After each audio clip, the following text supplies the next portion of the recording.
सहनाववतु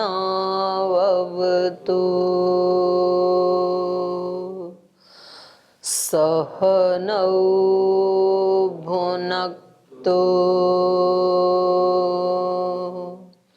सह वीर्यं करवावहै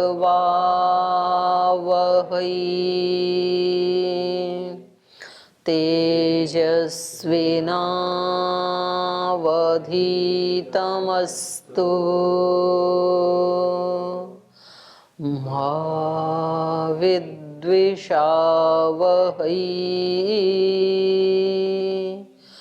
ओम शांति शांति शांति।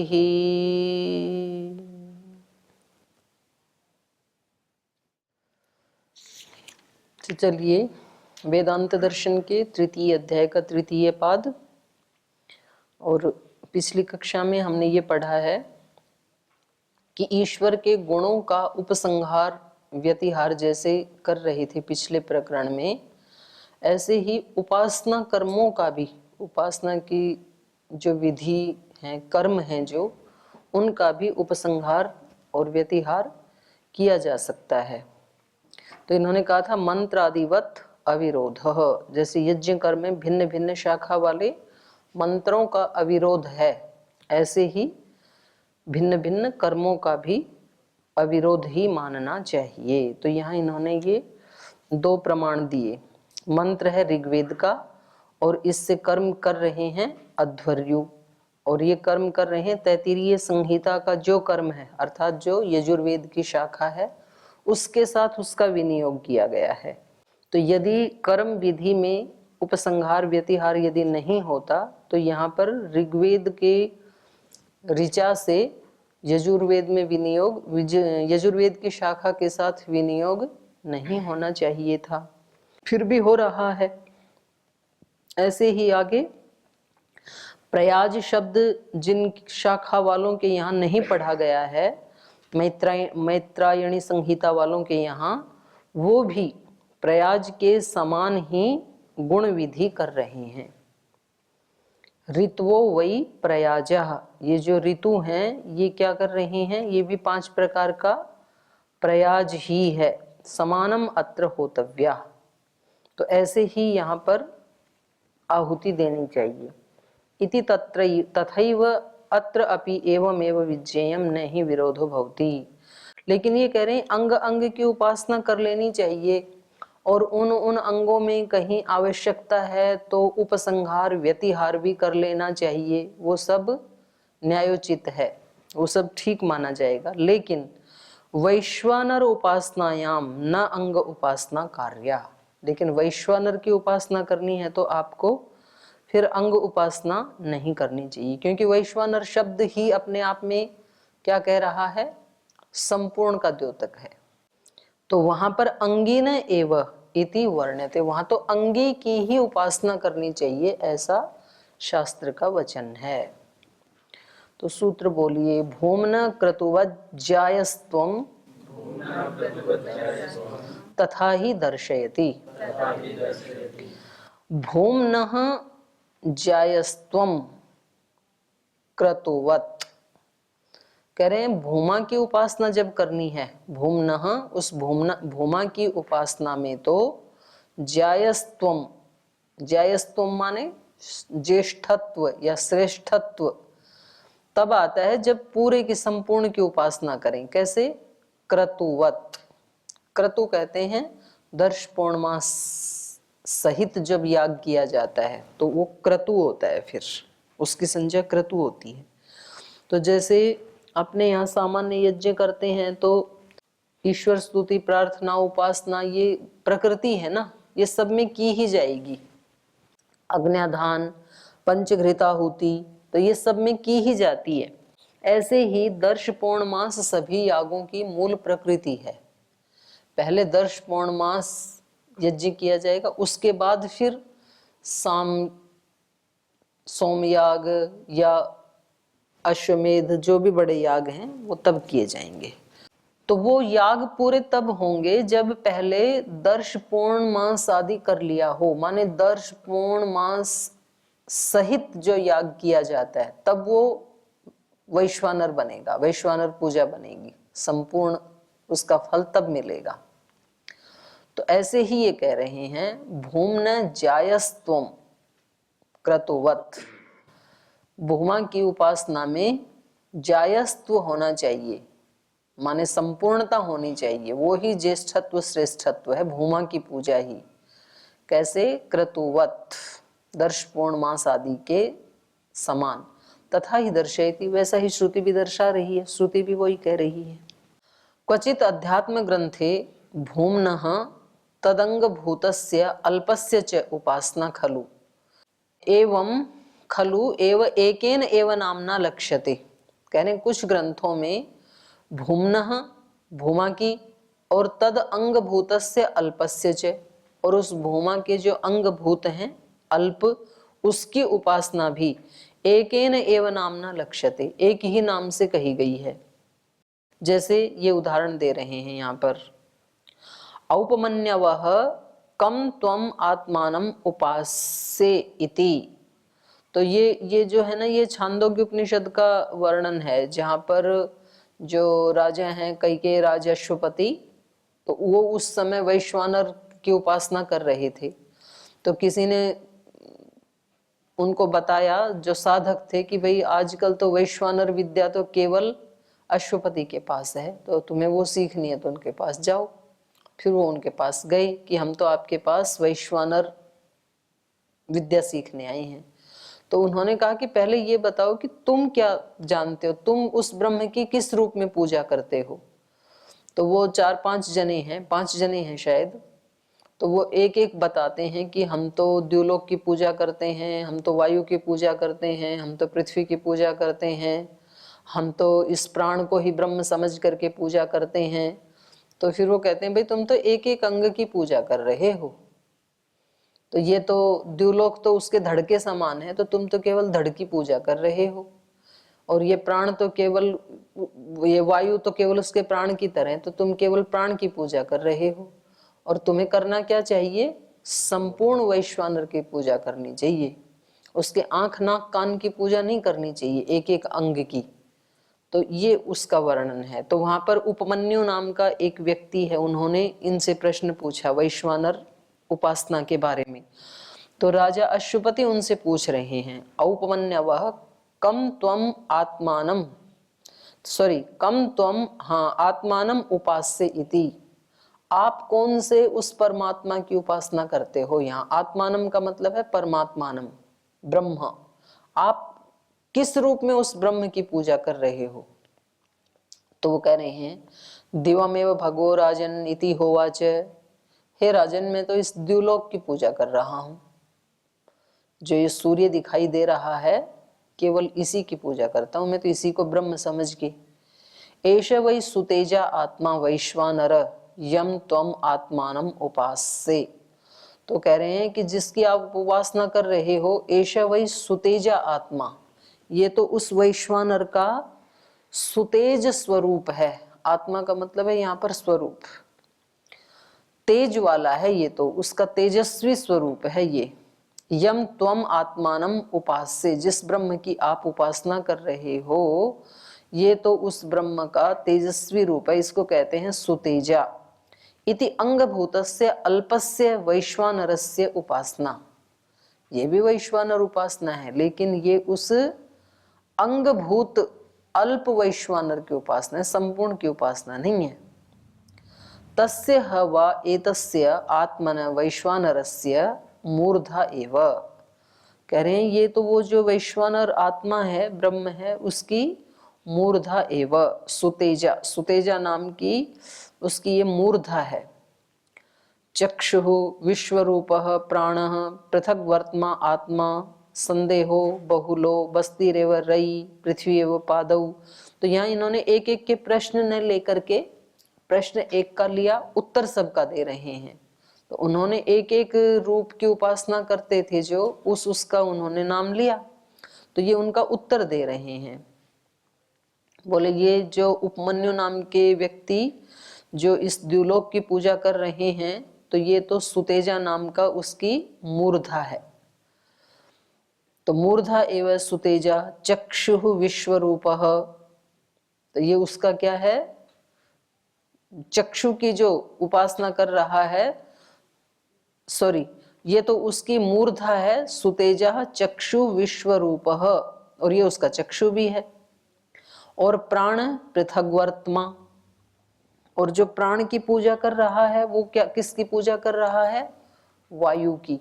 मतलब जो वायु को ब्रह्म समझ करके पूजा कर रहा है, तो वो तो इस वैश्वानर का प्राण जैसे है, मानो प्राण की पूजा कर रहा है। और संदेहो बहुलो, तीसरे ने कहा था कि मैं तो इस आकाश को ही ब्रह्म समझ करके इसकी पूजा करता हूँ। ये जो आकाश है कितना विराट है, ये तो मैं विराट होने की कोशिश कर रहा हूँ। तो बोले ये जो आकाश है ये तो संदेह, उस वैश्वानर का धड़ है। संदेह माने धड़। बस्ती रेव रई ही, और चौथे ने कहा था कि भी मैं तो इस समुद्र को ही ब्रह्म समझ करके इसकी उपासना करता हूँ। रई ही जल, समुद्र। तो बोले ये समुद्र तो उसका बस्ती प्रदेश जैसे है, तो आप तो एक अंग की उपासना कर रहे हो। फिर पांचवें ने कहा था कि मैं तो इस पृथ्वी की ही ब्रह्म समझ करके उपासना कर रहा हूं। तो कहा पृथ्वी एवं पादौ, पृथ्वी तो उसके पैर हैं, तो आप तो एक अंग की उपासना कर रहे हो। इति अंगिनो महद्भूतस्य वैश्वानरस्य उपासना, तो तुम एक एक अंग की उपासना ना करके इन इन अंग वाले इस संपूर्ण वैश्वानर की उपासना करो। इति अंगिनो महत्भूतस्य, ये सारे अंग मिलाकर के क्या बन जाएगा, अंगी। और वो अंगी कैसा हो जाएगा, महत रूप वाला। महद्भूतस्य इति अंगिनो महद्भूतस्य वैश्वानरस्य उपासना, इन सब को मिलाकर के जब आप, क्योंकि एक दूसरे की उपासना में यहाँ पर क्या करना पड़ेगा, उपसंहार व्यतिहार करना पड़ेगा। तो आप उसको करके और उस महत् स्वरूप वैश्वानर की उपासना करो, ये तब उपासना संपूर्ण होगी। तत्र उभय अत्र अंगिनो भूमनो वैश्वानरस्य ज्यायस्त्वं बलवत्वम उपासनायाम प्रमाणत्वम विज्ञेयम क्रतुवत्। तो कह रहे हैं तत्र उभयत्र, तो यहाँ छांदोग्य उपनिषद में दोनों ही जगह भूमनो वैश्वानरस्य ज्यायस्त्वम, जो भूमा नाम का वैश्वानर है उसका यहाँ पर ज्यायस्त्वम, श्रेष्ठत्व दिखाया गया है इस कथा के माध्यम से। यद्यपि ये एक एक अंग की पूजा कर रहे थे, उसमें दोष कुछ भी नहीं है, उतना तो फल मिलेगा उसको। पर जब उनके पास गए कि भाई पहले तुम बताओ कितना जानते हो, तो उन्होंने उनकी उपासना पद्धति में थोड़ा दोष देखते हुए श्रेष्ठत्व किसमें बताया, संपूर्ण की पूजा में बताया। तो कर तो दोनों वैश्वानर की पूजा रहे थे, वो अंग भूत की कर रहे थे, इन्होंने अंगी भूत की बताया। तो दोनों ही जगह तत्र उभयत्र अंगिन भूमन वैश्वानरस्य ज्यायस्त्वम, दोनों ही जगह जो अंगी वैश्वानर है उसको ही ज्येष्ठत्व या श्रेष्ठत्व माना है, क्योंकि वो भी एक एक अंग की उपासना करके पूर्ण तृप्त नहीं थे, इसीलिए तो उसके पास गए। तो यदि वो खुद अपनी एक अंग की पूजा को ही ज्येष्ठत्व या श्रेष्ठत्व के रूप में स्वीकार करते तो नहीं जाते फिर। तो दोनों ही उसी को ही स्वीकार करते हैं। बलवत्वम उपासनायाम प्रमाणत्वम विज्ञेयम क्रतुवत्, तो जो इस वैश्वानर की उपासना का श्रेष्ठत्व है, बलवत्व है उपासना का, उसी को ही प्रमाणत्वम विज्ञेयम, प्रमाणत्व को उसी को श्रेष्ठ प्रमाण के रूप में जानना चाहिए। क्रतुवत्, क्रतुवत् को आगे खोल नहीं है। यथा ही दर्श पौर्णमासादिषु क्रतुषु, दर्श पौर्णमास आदि जो क्रतु हैं सांग प्रधान प्रयोग ही अनुष्ठीयते, तो ये प्रधान अंग के रूप में स अंग प्रधान प्रयोग, अंग सहित जो प्रधान का प्रयोग, अर्थात ये तो अंग रूप है। अथवा ऐसे भी इसका अर्थ हो जाएगा कि जो दर्श पूर्णमास अपने आप में एक अंगी है, उसके किसी एक अंग का अनुष्ठान करना उसको श्रेष्ठ नहीं माना है, बल्कि स अंग प्रधान प्रयोगो ही अनुष्ठीयते। अंग सहित जो प्रधान या संपूर्ण एक उपासना विधि है उसका प्रयोग ही अनुष्ठान करने के योग्य बताया है। न तो पृथक पृथक अंग प्रयोग, अलग अलग अंग के प्रयोग की उपासना को श्रेष्ठ नहीं माना। तद्वत अत्र अपि भूमनो अंगिनो वैश्वानरस्य एव उपासना कार्या न अंगभूतानाम। तो ऐसे ही क्रतुवत, दर्श पूर्णमास याग आदि के समान ही यहाँ पर भी जो भूमना अंगिना, जो विराट अंगी है, विशाल अंगी है, ऐसे ही उस वैश्वानर की उपासना कार्या करनी चाहिए। न अंग भूतानाम, वैश्वानर के एक एक अंग की उपासना नहीं करनी चाहिए। तथा ही दर्शयति, क्योंकि ऐसा ही श्रुति दिखाती है, तो उसका प्रमाण दे रहे हैं। तदित्थम भूमना अंगिना वैश्वानरस्य ज्यायस्त्वं प्रबलत्वं श्रुतिर्दर्शयति। उस अंगीभूत वैश्वानर का जायस्त्व और प्रबलत्व ही श्रुति दिखा रही है। कैसे? आत्मानम् एव वैश्वानरम संप्रति अध्येषि तमेव नो ब्रूहि। जो खुद उपासना कर रहे थे ना अंगभूत वैश्वानर की, तो वो इनके पास जाकर के कहते हैं, अश्वपति के पास, कैकेयराज अश्वपति के पास जाकर कह रहे हैं, आत्मानम एव वैश्वानरम संप्रति अध्येसी। आजकल, संप्रति मतलब आजकल, आप आत्मानम एव वैश्वानरम अध्येसी, जो वैश्वानर ब्रह्म है उसको आजकल आप पढ़ रहे हैं, उसकी आजकल आप वैश्वानर विद्या का अध्ययन कर रहे हैं या आप उसका अनुष्ठान कर रहे हैं। तम एव नो ब्रूहि, तो हमें भी वही बताओ। हमने सुना है किसी से कि आजकल आप वैश्वानर ब्रह्म की उपासना कर रहे हैं, तो वो वैश्वानर विद्या हमें भी बताओ।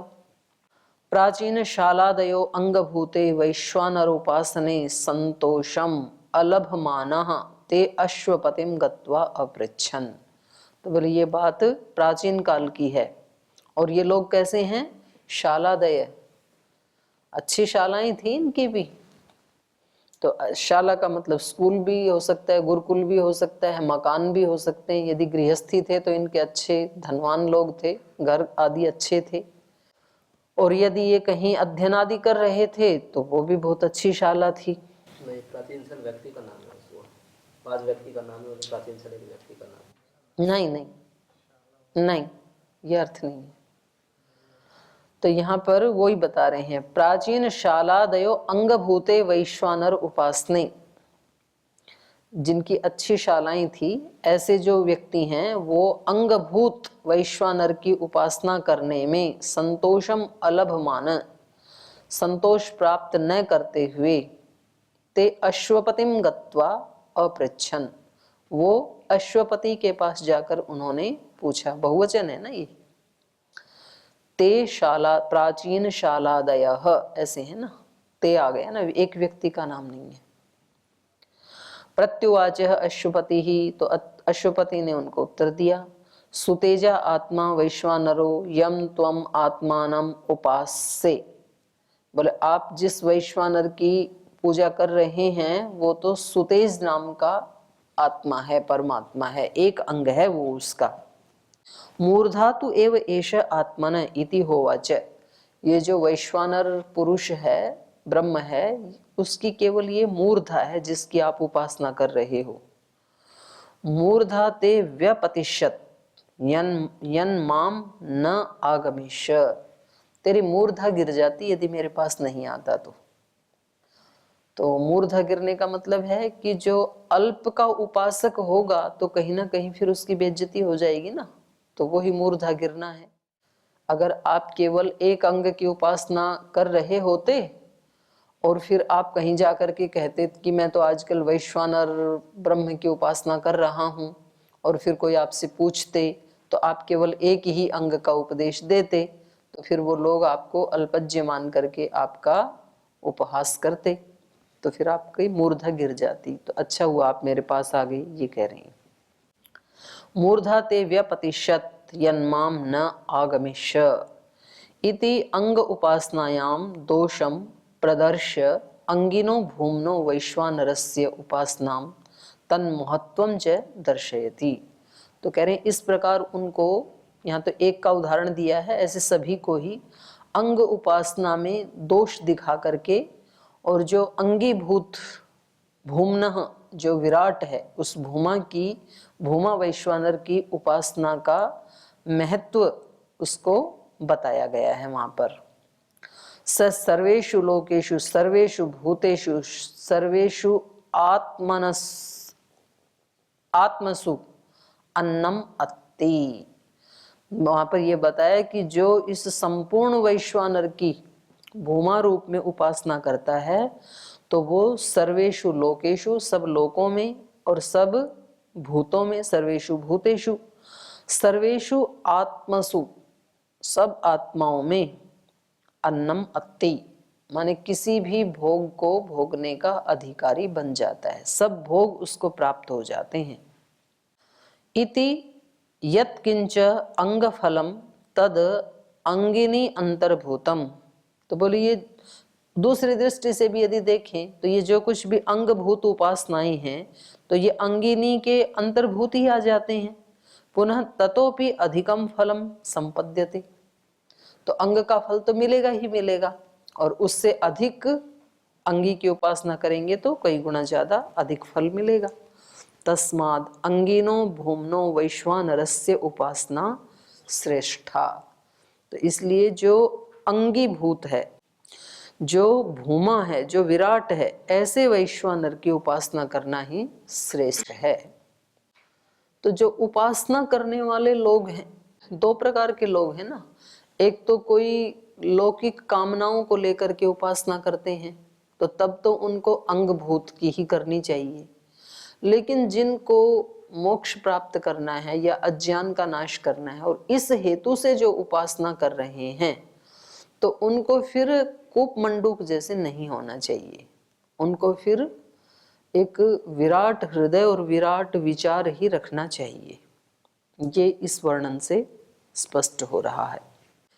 यासु ही खलु उपासनासु गुण कर्मणो उपसंहार व्यतिहारौ उक्तौ तः खलु भिन्न भिन्नौ एक रूपा इत्यत्र उच्यते। बोले जिन उपासनाओं के गुण कर्म का उपसंहार और व्यतिहार यहाँ ऊपर बताया है, गुणों का भी और कर्म का भी। उपासना में पहले उसके गुणों का, धर्म का उपसंहार बताया, बाद में कर्म का बताया। ता खलु, तो वो सारी उपासनाएं भिन्ना भिन्ना व एक रूपा वा, तो वो सब भिन्न भिन्न रूप वाली हैं या एक ही रूप वाली हैं।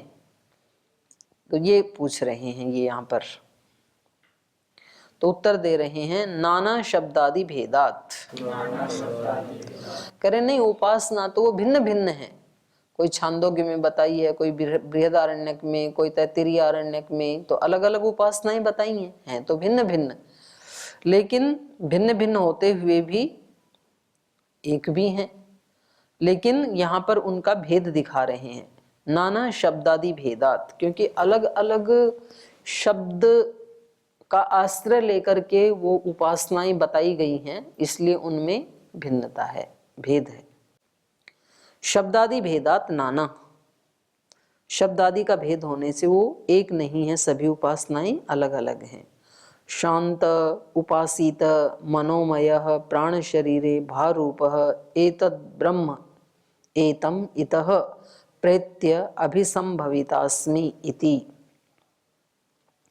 यस्य स्याद् अद्धा न विचिकित्सा इति स्माह सांडिल्यः।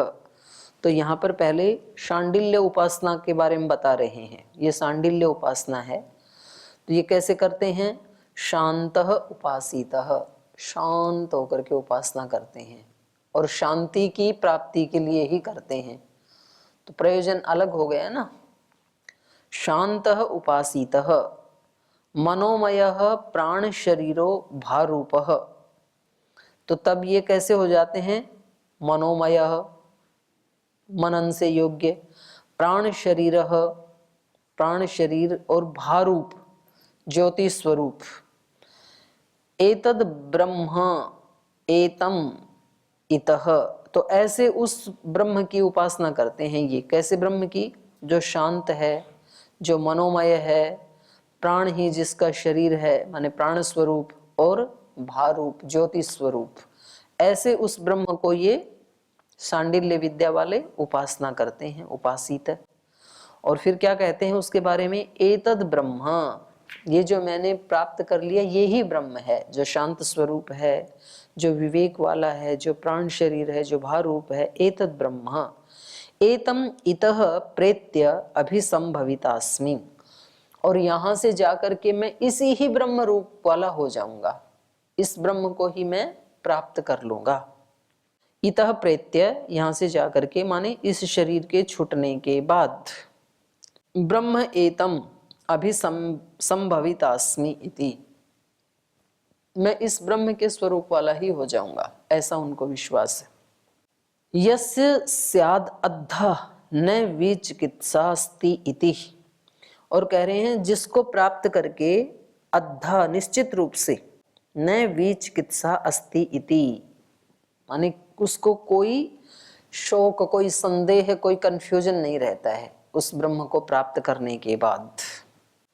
इति हस्माह शांडिल्य, ऐसे शांडिल्य बोलते हैं। शांडिल्य उपासना करने वाले ये कहते हैं कि भाई इस ब्रह्म के इस रूप की उपासना हम करते हैं, और ये शरीर छूटने के बाद हम उस ही ब्रह्म के इस स्वरूप वाले ब्रह्म को ही प्राप्त हो जाएंगे, हम वैसे ही बन जाएंगे, इसमें हमें कोई कष्ट नहीं है, कोई संदेह नहीं है। अद्धा मतलब निश्चित रूप से, उसमें आया है ना वागाम्भृणी सूक्त में, नहीं नासदीय सूक्त में, को अद्धा वे एद किमा वरीह कुहकस्य शर्मन्नम्भ, तो वहां पर को अद्धा वेद, कौन निश्चित रूप से जान सकता है? किम आसीत, पहले क्या था, कहां से हम आए हैं। तो यहां पर है कि निश्चित रूप से वो फिर दुखी नहीं होता है। अद्धा न विचिकित्सा अस्ति इति, उसको कोई विचिकित्सा नहीं होती है, उसको कोई दुख नहीं होता, कोई संदेह नहीं होता है शांडिल्य विद्या को जानने वाले के बाद। इति शांडिल्य उपासना विद्या। अथ यदिदम अस्मिन् ब्रह्मपुरे दहरम पुंडरीकम वेश्म दहरो अस्मिन् अंतराकाशः तस्मिन् यद अंतः तद अन्वेष्टव्यम तद्वाव विजिज्ञासितव्यम इति एष आत्मा अपहत पाप्मा सत्यकामः सत्यसंकल्पः। अथ यह इह आत्मानम् अनुविद्य व्रजन्ति एतांश्च सत्यान् कामान् तेषां सर्वेषु लोकेषु कामचारो भवति। ये दूसरी विधि है उपासना की। ये कौन सी विधि है? ये है दहर उपासना। अथ यद इदम अस्मिन ब्रह्मपुरे, ये ब्रह्मपुर हो गया शरीर, इसमें दहरम पुंडरीकम, कमल के आकार का एक वो है दहर है, आकाश है, वेश्म एक घर है, और उस घर में भी दहरो अस्मिन अंतर आकाश है, उस घर में वेश्म में भी एक अंतर आकाश खाली जगह है। तस्मिन यद अंतः, और उस आकाश में जो रहता है, तद अन्वेष्टव्यम, उसको खोजना चाहिए।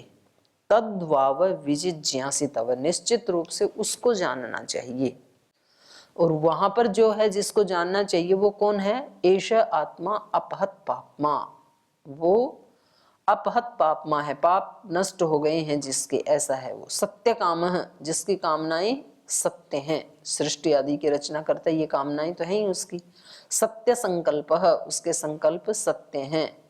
अथ य इह आत्मानम अनुविद्य, तो इस प्रकार अपने इस रूप को जान करके जो व्रजति या व्रजंती, जो यहाँ से जाते हैं, एतांश्च सत्यान कामाः तेषां सर्वेषु लोकेषु कामचारो भवति, तो वो उसको जानते हैं, और एतांश्च सत्यान कामान, और इन सच्ची कामनाओं को जानते हैं।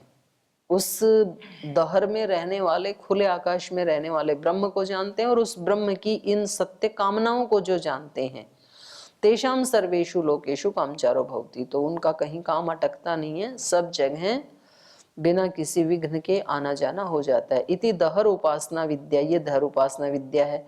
इत्येवम् आद्या उपासना विद्या शब्दादि भेदात उपासित विजिज्ञासते, तो ये जो विद्याएं हैं तो अलग अलग नामों से है ना ये, तो इसलिए इनका स्वरूप अलग अलग है। इति आदि शब्द भेदात, आदि कथनेन तदर्थ भेदाद अनुष्ठान भेदात, अर्थ का भेद होने से अनुष्ठान का भी भेद होगा।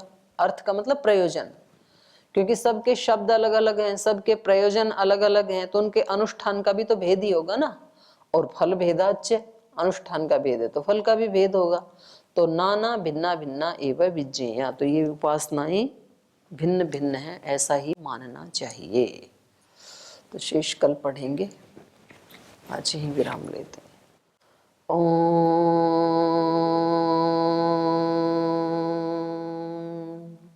शांति शांति शांति। श्री गुरुभ्यो नमः।